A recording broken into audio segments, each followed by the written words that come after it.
After seeing the game in October 2009, we figured out it was going to be a great opportunity to enhance the PC player experience with realistic effects and simulations. I can't say I've ever experienced quite such an open-ended, convincing, immersive sandbox game. We had been experimented with some simulations on water, ocean simulations, and we thought that we could add an extra notch on the looks of the game.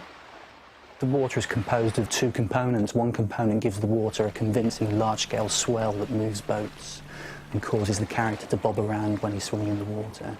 The water is much more real with more specular highlights, and it reacts as it should with the boats and Rico swimming.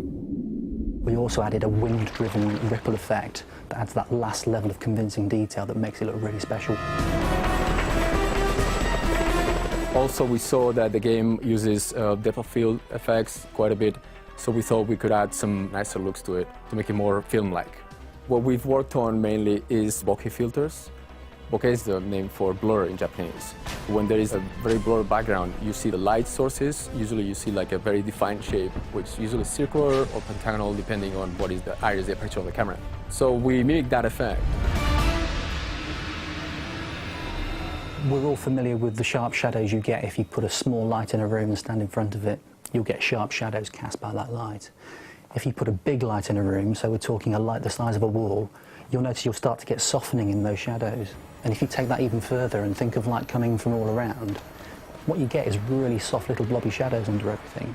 And what ambient occlusion does is it calculates those soft shadows dynamically in real time in order to show that objects are grounded and convincingly part of the world.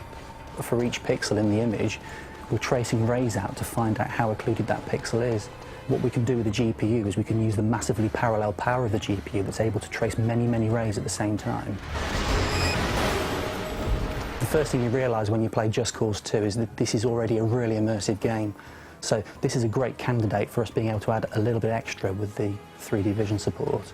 We've been able to give Just Cause 2 a stereo rating of 3DVision ready, which not many games achieve. That means you get a really special experience when you play Just Cause 2 with a 3DVision rig. A game is a real-time entity, so we're doing stuff in a 60th of a second, for instance, that a movie has the luxury of any time they like to render a frame. They can fill a room with computers to do that. The main purpose is to make the looks of the game more close to reality and give the player a more immersive experience. It's really a beautiful experience.